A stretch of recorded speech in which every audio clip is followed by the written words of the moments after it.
Assalamualaikum warahmatullahi wabarakatuh. Kita start recording, terus kita klik ini channel Bang Edi Channel, subscribernya 342.000 subscriber. Judulnya live Said Didu .2 kami sudah tahu dalangnya. Siapa? Mereka salah pilih lawan. Yang komentar itu sudah hampir 30.000. Yang nonton komentarnya hampir 1.953. Ini ngomong apa? Ini tumben nggak adep-adepan ini. Kayak saya sama Rizal Ramli di rumahnya itu. Berarti kemungkinan ini di rumahnya ini nih Said Didu. Ini tamu kayaknya ini kalau posisinya begini, seperti dulu saya di sini Rizal Ramli. Kita cek isinya apa. Ini masih kaitannya ini berarti apa, pembubaran diaspora Indonesia itu ya. Kita cek ya. Bismillahirrahmanirrahim. Jadi dari Forum News Network KPN, Bang Edi Channel. Apa kabar? Sore ini saya di rumah. Sore, sekarang jam berapa? Sore, ini 3 jam lalu. Sore, sekarang jam 10 malam lewat 7 ya. Di Manusia Merdeka, Muhammad Said Didu. Gimana Bang, kabar Bang? Alhamdulillah ya? Iya, katanya di rumahnya Said Didu katanya. Baik, sehat. Nanti kita habis sholat maghrib soalnya lagi ya, tambah sehat ya. Pokoknya masjid, sholat tuh harus di masjid. Hindari di rumah. Sholat, udah hebat ya. Gua kena. Untuk laki-laki ya. Jadi kalau teman-teman baca postingan Bang Said Didu di X atau Twitter, itu hampir tiap subuh ada postingan peci di atas sajadah, di depannya ada mimbar. Komentarnya makmurkan masjid, terutama di waktu subuh. Dan itu di seluruh dunia saya lakukan. Dimanapun sedang berada ya. Sholat subuh di masjid. Cocok nih, saya cocok. Dimanapun yang berada. Jadi teman kita ini banyak nambah kita. Oke, ini siaran break tadi, karena tadi udah jalan sekian menit, saya cek ternyata suaranya tidak ada. Sekarang mudah-mudahan ada ya. Ada. Saya cek juga sambil kita pantau-pantau. Bang Said Didu, ini ada berita yang abang kirim ke saya bahwa polisi membantah, ya kan? Membantah terlibat dalam penyerbuan oleh preman. Oh, polisi membantah. Tapi kalau lihat gambar-gambarnya ya, apa namanya, tegap-tegap ya, kita cek coba sih, polisi membantah. Kenapa harus dibantah? Sekarang Hersubuno Point ya, kita lihat. Pakai iklan segala sih.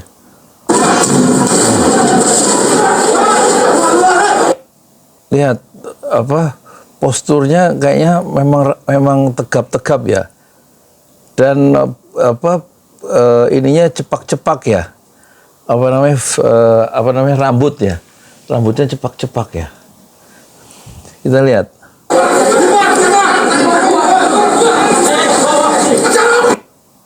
Lihat rambutnya rapi semuanya. Apa namanya, rambutnya itu apa namanya, rapih ya rambutnya. Nggak orang kantoran, nggak mungkin dia preman ya, dalam pengertian yang suka apa, posturnya juga tegap-tegap ya. Kita lihat ya. Tapi saya nggak bilang dia polisi, tapi saya hanya bilang postur 1, 2, 3, 4, dan kita lihat rambutnya tuh rapih-rapih ya.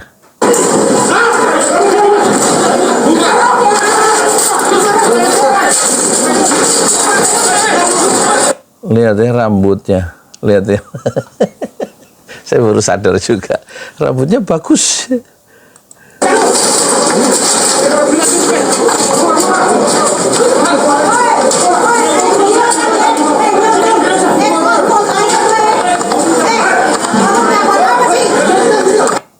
Ya, lihat 1.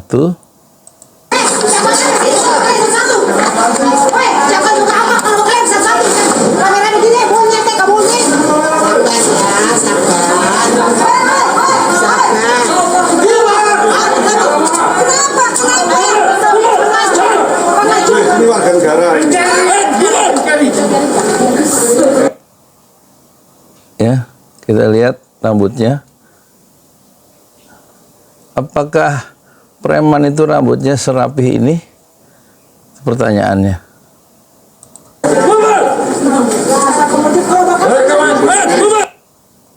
Lihat ya, yang pakai masker. Waduh, mati rek. Lihatin. Ini malah pelontos nih, hampir pelontos.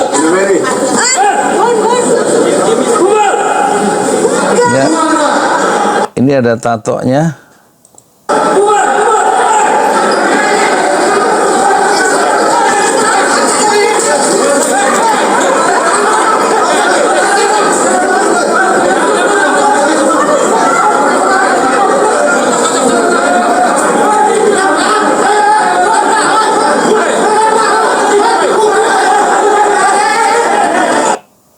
Memang mencurigakan ya.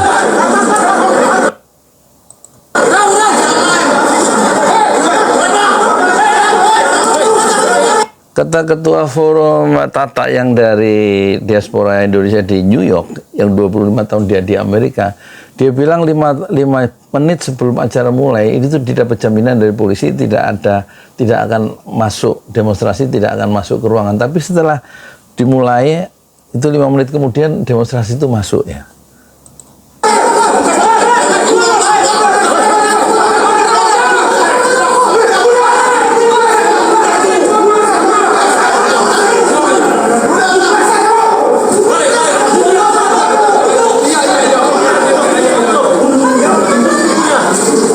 Ini apakah drama, kita nggak tahu ya. Seolah-olah dia melepaskan diri dari sentuhan polisi dengan penuh amarah ya.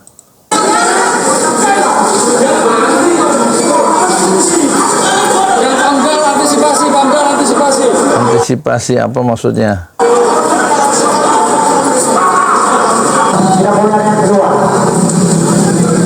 Kawan-kawan semua dengan tujuan melindungi yang namanya. Jadi kita lihat ya, wajah-wajah yang demonstrasi ini, satu rapi, rambutnya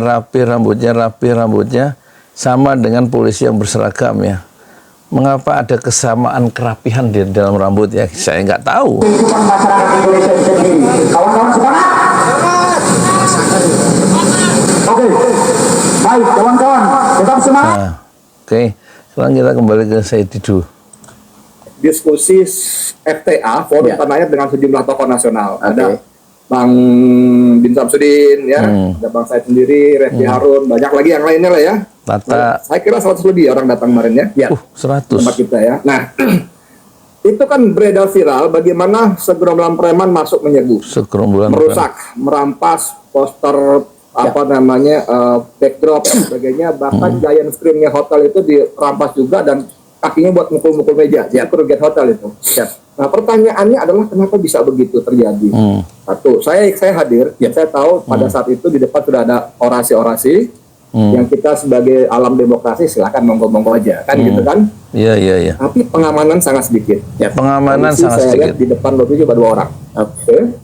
Terus yang membuat kita shock lagi, saya ikut keluar ke belakang ketika rombongan preman itu keluar. Nah, di pintu parkir belakang hotel itu mereka berpelukan, salaman dan cium tangan. Siap. Lalu mereka si preman-preman itu, maaf bang, makasih bang.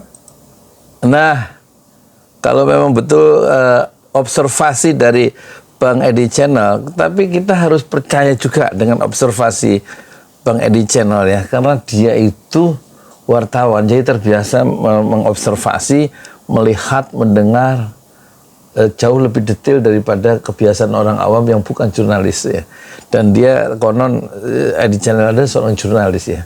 Jadi kita harus percaya tentang observasi dia bahwa polisi tadi yang preman tadi cium tangan dan terima kasih dan lain-lain dia lihat, dia dengar di lobby hotel, bukan lobby hotel, di belakang hotel ya.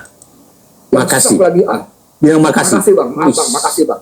Lalu yang shock saya lagi dengar, polisi Sandi Soleman ngomong sukses ya, sukses.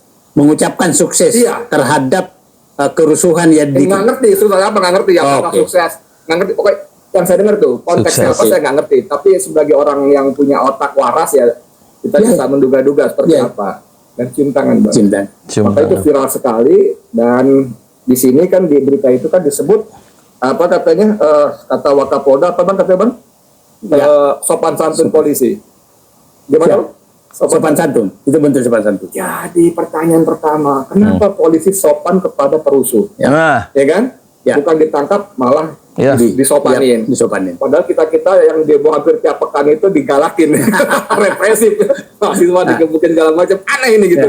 Yang kedua, ini yang sopan si ininya bang, Polisinya. bukan, fakta di lapangan, Premannya. preman-preman itu munduk-munduk, cium tangan, Ya. abang, Ya. gitu. Abang gimana melihatnya bang? Saya pikir Ini yang nggak terdeteksi, nggak muncul di media online, tapi muncul dari kesaksian Edi Channel ya. Kalau ucapan Edi Channel, Bang Edi ini bisa dipercaya. Ini kan ini termasuk orang yang pernah dipenjara gara-gara jin buang anak, mengkritik proyek EKN itu kan, gara-gara istilah jin buang anak dia masuk penjara. Bang Edi Channel ini ya. ada beberapa pernyataan polisi, ada 3 pernyataan polisi yang menurut saya semakin membuat publik semakin kurang kepercayaannya dan semakin membuat polisi kelihatannya kemarin tuh salah cari lawan. Bahaya nih Pak. Dan Salahnya kenapa? karena dia mendatangi forum yang isinya orang-orang berpikir akal sehat, berpikir sangat waras, jiwa intelijennya juga sangat tinggi. Dia nggak nyangka bahwa setelah begitu semua keluar dengan kameranya ke pojok-pojok yang berbeda untuk merekam apa yang terjadi. Seolah-olah ada semacam pembagian tugas. Pembagian tugas Tanpa kesepakatan. tanpa kesepakatan. Iya. Pak Edi kan keluar, Iya, kan saya keluar. di dalam melihat gitu Iya. kan. Nah, Jadi semua karena berat. saya keluar, maka teman-teman waktu bikin proses bisa agak lambat. Agak lambat. Jadi, dia mereka tidak tahu bahwa orang-orang ini orang-orang cerdas semua, disangkanya pendukung IQ 78 semua, padahal enggak gitu lah. Nah, sementara yang dikirim ke sana itu IQ 78 untuk menghadapi orang-orang cerdas ini, maka terjadi kesalahan. Nah, Tunggu sebentar. Saya dikirim ke sana, saya baca ada teman Japri ke saya itu kelas bukan penjaga parkir sama jaga dugem. iya. Yang dihadapin ada Sedi itu, Martin Samsul, Refli Harun, segala macam, nggak salah ngitung. Ya, salah itu. Nah, Terus pernyataan Wakapolda tadi kan menyatakan membantah keterlibatan. Itu bukan berita. Oke. Baru berita itu kalau Kapolda menyatakan kami terlibat, tapi terlibatnya dalam hal ini. Oh. Nah, nanti saya jelaskan fakta-fakta bahwa sangat susah diduga bahwa mereka tidak tahu. Oke, yang susah diduga, dibantah Oke. bahwa dia tidak tahu. Enggak, sebelum masuk lagi, saya kasih info. Bang Said ini bikin posting di X, di Twitter, dengan mengutip berita ini, komentarnya singkat, percaya gitu. Gue terprovokasi, aku nggak percaya. Oke, lanjut lagi. Nah, yang kedua pernyataan Kapolsek Edi. yang menyatakan bahwa tidak ada izin dalam Diskusi. acara tersebut. Ini pernyataan yang sangat memalukan polisi. Kapolsek di ibu kota tidak paham hukum. Saya baca tuh, Ya. postingan itu di Twitter. Nah, hukum itu kalau di hotel diskusi tertutup tidak perlu penyampaian ke polisi, tidak perlu apalagi izin. Iya. Karena izin yang dari hotel itu sudah dianggap izin. Nah, itu betapa memalukannya polisi. Kayaknya bukan cuma Tajam juga ya saya Didu ya. Menghajar polisi ya. Pengetahuan polisi maksudnya. malukan Bang, dia bermaksud memframing juga pada kita, pada publik. bahwa Framing. Orang-orang ini anda kutip gerombolan liar diskusi tanpa pemberitaan tanpa izin. Kayaknya begitu. Seolah-olah seperti kalau jadi penyerbuan ya jangan salahin. Gitu. Seolah-olah begitu. Nah, ini dia kembali lagi salah lawan. Salah milih lawan. Yang ketiga, pernyataan ada 4 jadinya. Ketiga, pernyataan Kapolres Jakarta Selatan yang menyatakan bahwa ini yang memviralkan akan dicari. Memviralkan apa? Memviralkan video yang pamitan itu. Ya Allah. Pembubaran itu. Nah, ini semakin menunjukkan bahwa berarti ada sesuatu yang mau disembunyikan. Nah, Yang keempat, memviralkan foto 2 perusuh itu yang ditangkap itu tidak menarik sama sekali buat saya.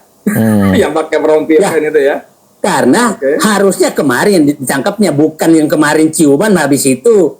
Siapa tahu memang diminta ditangkap, sekarang makan enak di dalam. Aduh, kita nggak tahu ya. Kita nggak tahu. Kita nggak nuduh, cuma nanya doang. Siapa tahu kemarin peluk-pelukan cium-ciuman, sekarang ngelus-lus gitu kan. Jijik. Nah, karena pada saat itu kita sebenarnya di dalam itu sudah diperlakukan seperti sandra. Bentar Bang, sebelum ke situ, soal pelukan cium-ciuman tadi, saya lagi-lagi saksi, itu bagaimana si bocah hitam gendut pakai kuncir di atas itu Bang, itu kasarnya luar biasa. Di dalam itu, di luar Bang, di yang lain. Kita ada di tempat lain, maksud itu ada videonya lagi, itu bolak-balik nyerbu lagi, marah-marah lagi, dan polisi cuma sabar. Dan itu saudara sekalian, karena saya juga rajin ikut aksi, meliput dan peserta aksi, beda sekali perlakuan polisi dengan kami waktu kita aksi. Represif. Sementara itu cuma dipeluk, digeser keluar, balik lagi marah. Maaf ya ngomong anjing, anjing tuh. Cuma dipeluk, didorong keluar, balik lagi gitu. Sementara anak kita yang aksi di jalanan itu, represif sekali. Kenapa perbedaan perlakuan begitu? Apakah ada? Jadi ya itu saya bilang tadi sangat susah dibantah bahwa ada kesepakatan antara perusuh dengan yang menjaga perusuh. Ada kesepakatan antara perusuh dengan yang menjaga perusuh, maksudnya polisi. Ya, kalau ini kesimpulan dari Said Didu ya, kesimpulan. Penonton boleh punya kesimpulan sendiri toh. Dan saya sih setuju dengan kesimpulan Said Didu. Dengan polisi. Sangat susah dibantah. Kita lihat ya, dia kan menyatakan tahu nyerbu dari belakang. Kita tahu polisi sudah ada di pintu loh. Ya, di pintu masuk. Tidak ada sama sekali larangan masuk. Walaupun kau sendiri. Kan pintu bisa dikunci. Pintu kaca itu. Kan nggak ditutup sama mereka, dibiarkan masuk. Keluar juga nggak ditegur. Dia mukul orang, polisi diam aja loh. Itu ada security hotel. Jadi saya berharap, saya dapat laporannya bocor, laporannya polisi bocor, seakan-akan tidak ada terjadi apa-apa. Laporan polisi intelijennya. Nah, itu lengkap beredar tuh. Beredar. Nah, jadi dengan laporan seperti ini, pantaskah kami percaya bahwa apa yang dikemukakan itu tidak tahu, minimal tidak tahu. Kalau tidak. Nah, kita lihatlah saat itu dia tidak ada melakukan aksi apapun, melarang masuk apapun, marah-marah setelah dia merusak, mengusir kita semua, itu tidak dimarahin, malah dicium tangannya, dipeluk, berterima kasih. Nah, saya ingin tanya pimpinan polisi, wajarkah kita percaya apa yang Bapak katakan bahwa itu sopan santun, sementara kami sedang dipersekusi, agar publik tahu saat itu setelah mereka keluar datang berita bahwa kita diminta kunci semua pintu. Kita kunci semua pintu. Gunanya? Karena saya saksi di dalam. Jadi sebelum itu mereka minta kita bubar. Panitia bilang enggak, kita makan siang jam 14 baru sembuh. Tapi manajemen hotel memaksa mendesak. Ini kan aneh Bang. Hotel itu bisnis yang berbasis selain fasilitas adalah keramah tamahan, hospitality. Ya, itu nggak mungkin hotel sekurang ajar itu. Dan kita kan rapat di kamarnya Doni. Betul. Doni itu dari sehari sebelumnya ditelepon bolak-balik oleh manajemen untuk batalkan. Nggak mungkin pengelola hotel berani begitu kalau tidak ada perintah. Kedua, bahkan jam 2 pagi, ya kan, Abang dengarkan tuh kan? Dia masih ditelepon oleh manajemen hotel. Sekali lagi, itu nggak mungkin. Tanpa perintah. Jadi kalau si Kapolsek Mampang Perapatan, si EDP itu mengatakan tidak tahu di dalam ada acara, itu bohong besar. Saya mendengarkan bohong besar karena tidak mungkin hotel berani mengganggu-ganggu tamu, apalagi dia depan di kamar yang bagus tuh, ya kan? Kayak suite roomnya ya, presidensial atau begitu. Ada kamarnya, ada dapurnya, ada 2 lantai, atau kan itu bukan kamar biasa. Kita kan biasa kita di hotel kan, walaupun dalam ke standar aja saya kan, tapi kan jadi tahu gitu kan. Jadi nggak mungkin hotel berani itu tanpa ada tekanan perintah dari polisi. Ketika Kapolsek Mampang Perapatan EDP itu mengatakan tidak tahu ada acara dalam, itu dusta besar. Jadi, coba bayangkan toko-toko besar di dalam tersandra. Pak Din Samsudin mau keluar, kita tidak tahu siapa pegang kuncinya.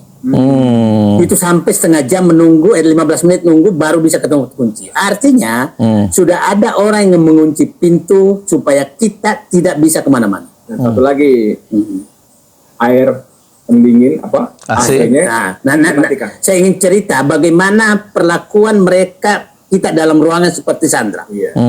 Apa yang terjadi dalam ruangan supaya publik paham. Iya.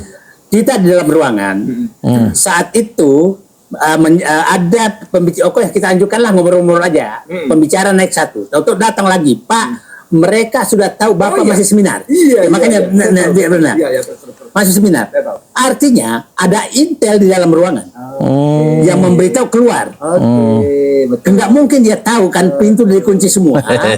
Sehingga kok tahu. Nah, datang lagi orang hotel kan, Pak, mereka tahu Bapak masih ada bicara-bicara. Mohon dihentikan. Iya. Bayangkan. Iya. Bayangkan kita di dalam ruangan dikunci. Nah, habis itu kasih tahu dia, tolong kasih tahu dua, kita nunggu makan deh.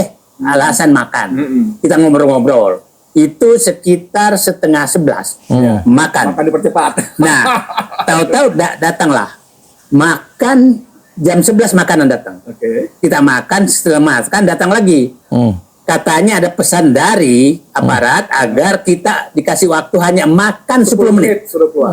Kita dipaksa makan 10 menit. Sementara kita makan AC mati.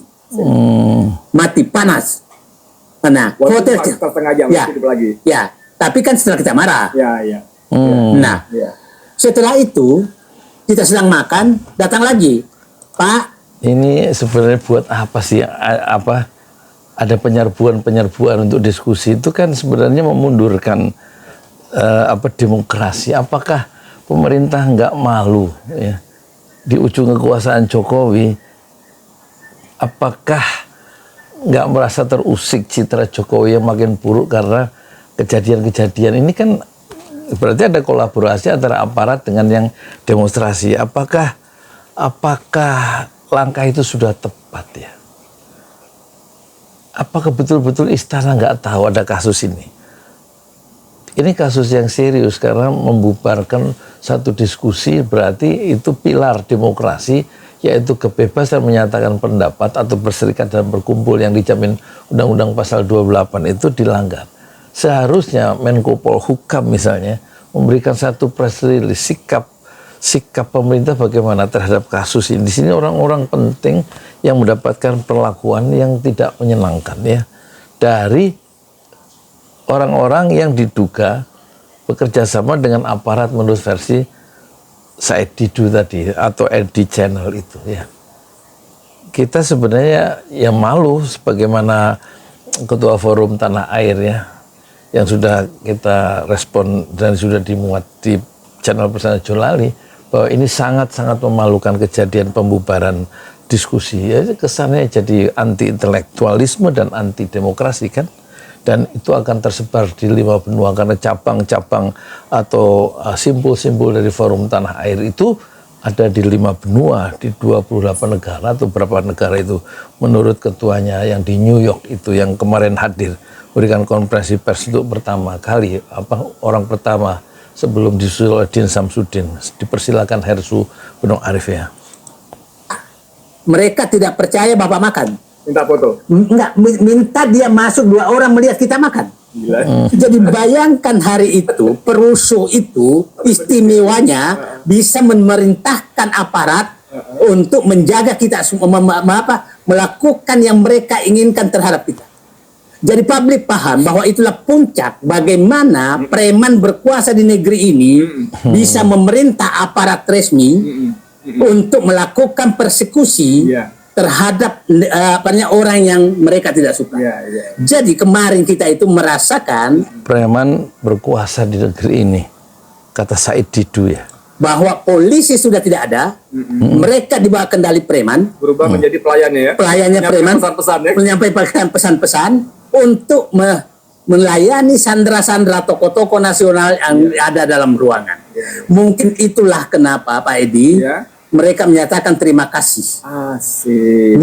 Nah itulah kenapa pesan saya ke Pak Kapolri yang terhormat, saya tidak terlalu penting melihat penangkapan 2 preman tersebut. Karena saya tahu preman ini kemarin sangat berkuasa terhadap anak buah Bapak. Menugaskan, dialah memberikan tugas kepada anak Bapak untuk melakukan apa yang diinginkan kepada kita. Drama Korea. Minta kita bubar, minta kita tidak seminar, minta kita makan 10 menit, dipoto-foto pula oleh mereka. Masa aparat disuruh oleh preman? Jadi saya bilang, Indonesia kemarin di hotel Grand Menteng Kemang, Grand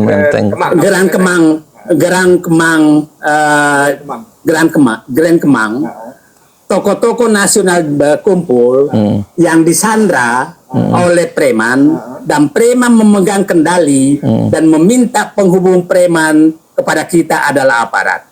Jadi kemarin, kemarin itu yang terjadi. Jadi saya pikir Pak polisi harusnya sekarang sangat malu bahwa di depan tokoh nasional aparatnya Pak Kapolri ini menjadi anak buah dari preman. Nah, karena salah milih lawan, terpaksa anak buah ini preman yang kemarin sempat jadi atasan, yang polisi menjadi terima kasih ke dia. Nah, itu sekarang ditangkap, pura-pura ditangkap. Gitu. Pura-pura ditangkap. Ini drakor lagi nih, drama kotor lagi nih. Bagian dari sebelumnya supaya tanda kutip meredam emosi publik. Ini udah buat tangkap nih gitu. Ya itu sih. Ini informasi yang menarik ya, karena dua-duanya itu di lokasi kejadian dan melakukan pengamatan ya terhadap relasi antara perusuh itu dengan polisi dan sikap polisi terhadap preman itu yang merasa menurut kesimpulan saya Didu dan Bang Edi adalah semacam dikooptasi ya, polisi yang berseragam dikooptasi oleh oleh preman-preman itu oleh perusuh itu. Dan ini sebuah drakor, kalau kata Bang Edi adalah bukan drama Korea, drama kotor ya. Ini kesaksian ini mungkin tidak bisa diungkapkan kecuali oleh aktivis ya. Sebagaimana Said Didu dan Bang Edi Channel, dua-duanya adalah aktivis dan sangat kritis terhadap kekuasaannya dan penuh dengan keberaniannya.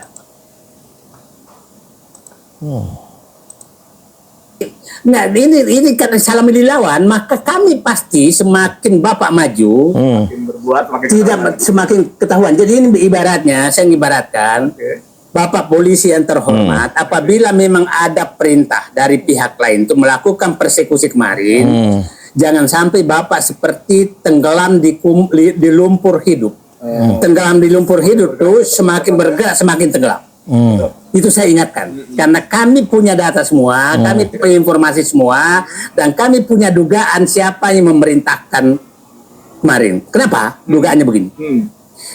Baru hari ini tingkat Kapolda muncul loh.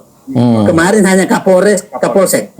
Artinya ini ada apa ini? Padahal ini yang dipersekusi ini tokoh-tokoh nasional.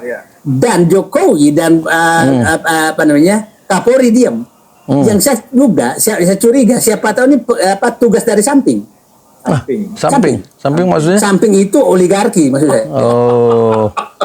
Jadi kita jadi saudara kalian kemarin setelah dipersekusi, habis makan, sholat, kita kumpul lagi. Tokoh-tokoh lah. Ada saya sebut beberapa nama, misalnya Jenderal Fahru Rozi, bintang 4, ya.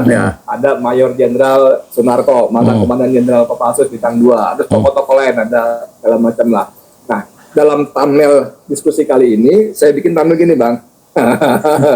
Said Didu, kami sudah tahu dalangnya. Wah, gitu kan? Oke. Terus atasnya para tokoh disandra di dalam ruangan. Nah, gitu kan? Jadi saudara sekalian, kemarin memang kita sudah diskusi, kita udah tahu dalangnya. Ya, tanya saja. Wadah Bang Said, kita mau kasih tahu publik apa udah kita aja? kita tahu aja, kita ini aja. Saya hanya menyampaikan ke Pak Kapolri, siapa tahu sudah ada yang bisa memerintah anak buah Bapak, bukan Bapak. Wah, baru beberapa menit sudah langsung 40.000, tadinya 29.000 ya. Waktu pertama kali merespon ini ya. Dan waktu 18 menit itu melompat ya sampai 20.000, 10.000 lebih ya. penontonnya. Berarti ini sangat hot ini berita ini. Berarti insubordinasi dong, perintah orang lain. Nah, atau anak buahnya dia tahu bahwa kalau perintah dari dia sama dengan perintah dari Kapolri. Cukup bukan Kapolrinya yang Ya. bawahnya. Tapi terjemahkan itu Ya, pasti persetujuan di atas.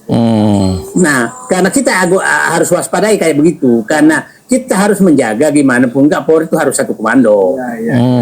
Jangan sampai Pak Kapolri sekarang sudah ada orang yang bisa memerintah Kapolri, anak buah di bawah tanpa sepengetahuan Kapolri. Enggak mungkin. Karena kalau perintah polisi seperti benar-benar formal bahwa ini kan tidak mungkin operasinya sekasar kemarin. Tidak mungkin sekasar kemarin. Dan saya pikir Pak Kapolri juga mikir mending telepon Edin Samsudin lah untuk kita ngobrol-ngobrol lah daripada dipersekusi di jalan. Jadi saya takutnya perintah persekusi ini perintah dari samping yang ditafsirkan oleh anak buah bahwa ini sudah sama dengan perintah dari Kapolri. Itu Luar berarti biasa. seperti ocehan, sorry kalau saya bilang ocehan ya, ocehan Bang Said itu berkali-kali diperiksa bahwa para penguasa real negeri ini tinggal Di pantai utara Jakarta. Jadi saudara sekalian memang kita kemarin diskusi karena juga nggak panjang. Doni, ketua panitia juga ketua FTA. Pantai Utara Indonesia, Jakarta ketua itu hariannya, apa? Forum Tanah Indonesia. Reklamasi Forum atau Tanah Air PIK? untuk Indonesia itu dia mau extend kamar nggak boleh. Tapi kita memang bicara agak spektrum agak meluas. Akhirnya kita mau nggak mau terkait dengan kekuasaan presiden akan selesai 20 Oktober ya. Sampai kita nyinggung soal kemungkinan dekret kerusuhan dalam macamnya. Dan informasi bagusnya adalah bahwa kalau misalnya terjadi kerusuhan dalam macam, Ada dekret? sudah bisa hampir dipastikan Prabowo tidak akan terima. Betul? Dan itu artinya bahwa hati-hati kalian membackup kekuasaan, dan wabil khusus mohon maaf ya kepada Jenderal Sigit Listio Prabowo Kapolri, jangan jorok. Ya, jangan jauh. Jangan Ini jorok. kapal mau Sedang oleng. tenggelam, mau tenggelam. Kalau terus membackup kekuasaan Joko Widodo itu sungguh-sungguh pantas. Ini satu ungkapan yang terus terang ya dari edit channelnya. Ke Kapolri, jangan jorok. Jangan membackup kapal yang sebentar lagi tenggelam. Nanti ada resiko yang lebih besar karena Prabowo tidak terima. Kalau sampai ada semacam dekret misalnya, karena kerusuhan atau satu skenario yang jorok ya. Sehingga terjadi perpanjangan kekuasaan. Ini diingatkan terus terang ya oleh Edi Channel. Sayang suaranya nggak terlalu jelas karena ininya ada di sini nih wirelessnya, dipakai sama siapa ini, Said itu dia nggak punya wireless nih, beliin apa wirelessnya satu lagi. Kayaknya wirelessnya harusnya beli satu lagi, siap kemana-mana 3 gitu loh. Yang keliru. Ya. Kalau sampai terjadi misalnya kita nggak kendaki misalnya kemudian rusuh, ricuh segala macam, Jokowi ambil dikit segala macam, memangnya tentara mau ikut-ikutan? Kan bukan mustahil. Prabowo adalah Menteri Pertahanan, Menteri Presiden. Bukan mustahil, dia sudah komunikasi dengan Panglima TNI dan seterusnya dan sebagainya. Hati-hati Om Sigit. Ya, jadi nggak, kita nih aja lah. Kemarin juga supaya publik paham. Ada juga hikmahnya, karena kita dibubarkan, maka kita pindah diskusi untuk bagaimana mempersiapkan gugatan pidana dan perdata kepada Jokowi dan dinasti. Jadi ini tangan Allah bekerja. Jadi kemarin sudah disepakati mana saja yang dilaporkan, siapa melapor, tanggal berapa. Saya sudah tanda tangan 2 surat kuasa. Jadi ya udahlah. Kemarin ada hikmahnya, akhirnya kita sempat ketemu. Kita akan menggugat Jokowi dan dinastinya secara pidana dan perdata. Jokowi digugat ya. Menggugat 1 surat kuasa untuk Jokowi atas kebohongan-kebohongannya. Presiden. Surat kuasa kedua dengan rombongan lawyer yang berbeda menggugat Fufu Fafa karena tweetan-tweetannya terutama terkait penistaan agama. Ya, pasal 156A. 2 gugatan ya. Saya termasuk nanti gugatan ke Jokowi atas kebohongan-kebohongannya, dan kedua gugatan ke Fufu Fafa yaitu Gibran Raka Buming Raka atas penistaannya terhadap agama dengan cuitan-cuitan yang dulu katanya 5.000 cuitan yang sudah dihapus itu 2.100 ya. Jadi ada fase baru, hikmah dari pembubaran dengan paksa diskusi forum tanah air atau diaspora Indonesia yang berdatangan dari berbagai negara itu di Hotel Grand Kemang ya. Jadi justru kasusnya tampaknya akan meluas, dan tentu Jokowi tidak berani untuk mengeluarkan dekret karena akan mendapatkan lawan yang standing dan kontan dari partai-partai yang sekarang berkoalisi di bawah kendali Prabowo Subianto sebagai presiden terpilih versi KPU. Infrastruktur, termasuk IKN, termasuk korupsi terhadap penyerahan tambang ke Cina, termasuk dari mana anak-anaknya membeli saham, itu akan kita gugat semua. Jadi sekali lagi, kemarin polisi salah tempat dan salah lawan, akhirnya ikan naga kamlet. Oke. Good, bagus. Terima kasih banyak saudara sekalian. Saya kira ini video saya yang termasuk yang terbaik. Mohon bantu sebarkan buat teman-teman lain. Video yang terbaik ya. Mendengar. Penuh dengan informasi yang eksklusif ya. Betul terbaik karena apa ya, ada sesuatu yang baru, sangat baru yang tidak ada di tempat lain tampaknya. Tapi saya belum lihat di channel Refli Harun apakah seberani ini ya. Informasi di balik permukaan, dan kami diwakili oleh informasi di balik sudah permukaan. tahu siapa dalangnya. Tunggu setelah tanggal 20. Tunggu setelah tanggal 20 ketika tongkat Nabi Musa bertindak. Gitu ya. Oke, mudah-mudahan bermanfaat. Saya Dimulyadi untuk FNN mungkin lebih baik. Assalamualaikum warahmatullahi wabarakatuh. Setelah tanggal 20 terjadi sirkulasi kekuasaan secara resmi dan kemudian menjadi Prabowo menjadi presiden terpilih. Kata Amin Rais dalam Amin Rais Official, itu Jokowi harus diborgol tangannya beserta keluarganya. Itu ucapan Amin Rais sambil menyorongkan tangannya, seolah-olah dia adalah tangan Jokowi yang diborgol lewat pengadilan. Kita muat dulu ya. Habis ini kita edit sebentar ya, nggak diedit sih, langsung digabung antara suara dengan gambar. Karena ini pakai program OBS ya, yang menangkap layar di personal komputer, sementara wajah saya ditangkap oleh HP. Dan saya bekerja tanpa tim. Dan sekarang sudah channel Pesantren Joali sudah 418.000 dengan video sekitar 13.000 dalam 5 tahun terakhir. Dikerjakan sendirian tanpa tim, ya maklum, tukang donat yang sekarang jualan bubur ayam. Assalamualaikum warahmatullahi wabarakatuh. Saya Yudi Pramoko, tukang donat dari para YouTuber tertua di semesta Fasbir Sobron Jamila. Bersabarlah dengan kesabaran yang indah. Assalamualaikum warahmatullahi wabarakatuh. Assalamualaikum warahmatullahi wabarakatuh. Saya Yudi Pramoko, tukang donat dari para YouTuber tertua di semesta. Terima kasih ya kepada Ibu Diah Listiorini yang sudah memesan buku biografi politik Anies Baswedan ya, senilai 200.000. Terima kasih, dan moga-moga bisa cukup sabar ya, karena sedang kami persiapkan langsung 3 naskah, 3 buku.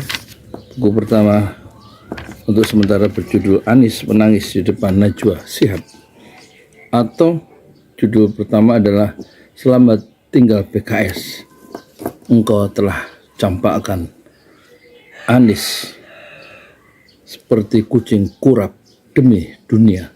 Bagaimana menurut Anda? Apakah judul pertama atau judul kedua yang lebih menarik? Kemudian terima kasih juga ke Ibu Dini ya, tadi Ibu Diah Listiorini di Semarang ya. Kemudian yang sudah pesan lagi adalah Ibu Dini di Jakarta Timur ya, lengkap alamatnya. Terima kasih juga Bapak Haji Harun Yusa, dan sebelumnya adalah Bapak Nana Suparna yang belum mengirimkan ini ya, nomor alamat. Dan perlu kami tegaskan, harga bukunya sekarang 150.000 dan ongkos kirimnya 50.000 ya. Untuk Indonesia bagian timur ongkos kirimnya 100.000 ya minimal, karena memang mahal ya untuk Halmahera sampai Papua. harga bukunya 150.000, untuk Jawa dan Sumatera 50.000 kos kirimnya. Terima kasih, moga-moga bukunya lekas terbit sebelum 20 Oktober ya, insya Allah. Silakan bagi yang ingin transfer, kami tunggu. Kami sudah menulis 50 buku, termasuk biografi politik Menteri Profesor Dr. Yusril Ihza Mahendra yang kami tulis sendirian 200 halaman dan sudah di launching di Perpustakaan Nasional beberapa tahun yang lalu. Dan juga buku tentang Prabowo 5 tahun yang lalu kami tulis judul Prabowo Mencoba Tidak Menyerah. Kami tunggu transferannya sekarang ya. Bismillah. Karena uang yang masuk baru bisa untuk nyetak. Sehari-harinya saya tukang bubur ayamnya. Saya Yudi Pramuko, tukang donat dari para YouTuber tertua di semesta Fasbir Sabran Jamil. Bersabarlah dengan kesabaran yang indah. Assalamualaikum warahmatullahi wabarakatuh. Di jalan Allah. Ini Masjid Enam Syuhada lagi dikunjungi sama Ketua Hilmi. Modal awalnya berapa Pak Yudi Pramuko? 750.000. 750.000 rupiah aja. Jadi ini 500 jutaan nih barang. Sekarang udah habis 310. Masya Allah, tuh udah pakai keramik, laponnya tinggal. Granit tuh kayak marmer. Tuh, ya. Masya Allah nih, sampai juga kita ke sini. Masjid Enam Syuhada, ngapa namanya Masjid Enam Syuhada, Ya, Pak Yudi? kita mau mendokumentasikan perjuangan dakwah nama anak muda pengawal Habib Rizik Syihab itu. Masya Allah. Yang dibunuh sama orang jahat di kilometer 50. Kilometer 50 ya. Itu kan simbol memperjuangkan dakwah itu kita harus memberikan segalanya untuk Islam kan ya, untuk Masya dakwah Islam. Allah. Dan nama anak muda itulah yang sudah memberikan segalanya untuk Islam. Masya Allah. Apa nanti nama pemuda itu ada juga di sini mungkin diterapkan? Mungkin namanya 6 syuhada. 6 syuhada Ya. itu, 6 syuhada dipasang di sini, 6 syuhada. Bip Ali, apa yang dikomentarin dari ini semua, Bip Ali? Masya Allah, luar biasa. Dari uang 700.000, kalau pengen ternyata bisa. Bisa. Allah kirim. Tuh, bisa. Ya, Masya. dengan masuk satu gang kecil, tapi Bapak ini luar biasa. Kecil tuh. Oh, Masya Allah ya. Satu call aja. Masya Allah, perjuangan Pak Yudi Pramuko, YouTuber sejagat paling tua. Tertua di semesta. Tertua di semesta. Masya Allah. Tukang donat. Tukang donat. Tukang donat dari Paru. Ini saya laporkan dari lapangan ini, langsung dari Masjid Enam Syuhada. Masya Allah. Dan ini dia. Dalam lihat ah. Tuh lihat tuh masjidnya. Tuh imamnya di situ tuh. Malam-malam lagi kita. Masya Allah. Masih kurang nih. Atapnya katanya transfer aja. Masjid Enam Syuhada sebentar lagi selesai. Dinding lubang angin sebagian sudah terpasang, lantai 2 dan kemudian plafon termasuk lantai bukan keramik, granit 150 dus bersama tiang-tiang yang ada 16 setinggi 4,5 meter. Kemudian finishing terakhir adalah tangga menjebol atap ya, lantai pertama untuk masuk ke lantai 2. Inilah Masjid Enam Syuhada. 2,5 tahun lalu dimulai pada 2 Agustus hari Senin 2021. Tinggal sedikit lagi insya Allah. Dan lantainya dari keramik, bukan keramik, granit, sudah diresmikan lantai pertama. Nanti lantai kedua lewat sini tangganya menjebol untuk masuk ke lantai 2. Inilah Masjid Enam Syuhada yang sangat megah karena dari bahan-bahan pilihan, kualitas nomor 1.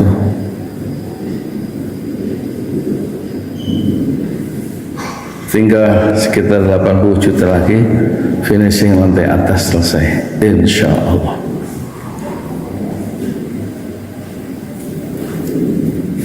Ya, inilah Masjid Enam Syuhada yang sangat bersejarah, ya, dalam sejarah dakwah Indonesia modern, insya Allah, karena ini dibangun dalam konteks kezaliman rejim penguasa yang sudah membunuh 6 santri dari front pembela Islam, dan kita abadikan pengorbanan dan perjuangan dakwah mereka, sehingga kita sebut namanya Masjid Enam Syuhada. Mereka mengawal perjalanan dakwah gurunya Habib Rizik Syihab, dan mereka dicegat oleh orang-orang jahat di kilometer 50. Saya Yudi Pramuko, tukang donat dari Parung Juber, tertua di semesta Fasbir Sabrun Jamila. Bersabarlah dengan kesabaran yang indah. Assalamualaikum warahmatullahi wabarakatuh.